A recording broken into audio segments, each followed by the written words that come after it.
সম্মানিত দর্শক, আজ মুসলমানদের জন্য আফসোস ছাড়া আমি আর কিছুই করতে পারছি না। মানিকগঞ্জের সেই মুসলমানরা যারা মান্যত পূরণ করার জন্য হিন্দুদের মন্দিরে যাচ্ছে এবং মানুষের ওজন মেপে মেপে সেখানে মান্যত পূরণ করছে, মানুষের ওজন মোতাবেক সেখানে সেই হিন্দুদের মন্দিরে তারা হিন্দুদের পুজোতে গিয়ে তারা তাদের মান্যত পূরণ করছে।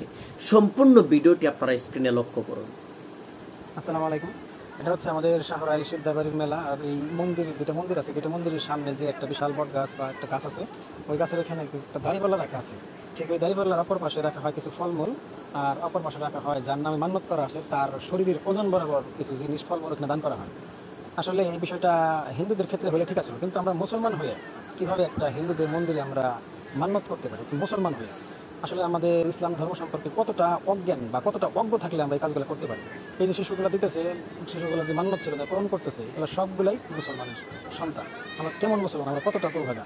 আমাদের সকলকে আসলে সচেতন করা উচিত। আমাদের আশেপাশে যারা আছে, আমরা যারা কমপক্ষে একটু বুঝি, যারা আমাদের ন্যূনতম মূল্যবোধ আছে, আমরা তারা যেন এই সকল মানুষকে একটু বোঝাই যে আসলে আমরা মুসলমান হয়ে আমরা কিভাবে হিন্দুদের মন্দিরে বা হিন্দুদের দরগায় আমরা মান্যত করতে পারি।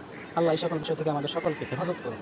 সম্মানিত দর্শক, এই ভিডিওটি দেখে আমি নিজেকে মুসলমান হিসাবে স্থির রাখতে পারছি না। এমনকি মানিকগঞ্জের আলেম উলামা যারা রয়েছেন, ইসলামিক জ্ঞানের যারা আছেন, প্রত্যেকটা আলেম উলামাকে আমি দৃষ্টি আকর্ষণ করছি। সম্মানিত দর্শক, এবং আপনারা মন্তব্য করুন সেই মুসলমানদের করণীয় কি এবং মুসলমানদেরকে কিভাবে এরকম শিরকি এবং কুফরি থেকে হেফাজত করা যায়।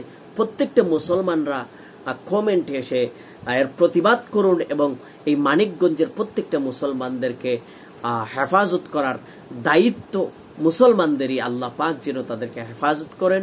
সম্মানিত দর্শক, ভিডিওটি বেশি বেশি করে শেয়ার করুন এবং প্রত্যেকটা মুসলমানদেরকে এরকম শিরকি এবং কুফরি থেকে যেন আল্লাহ হেফাজত করেন। আসসালামু আলাইকুম ওয়া রাহমাতুল্লাহ।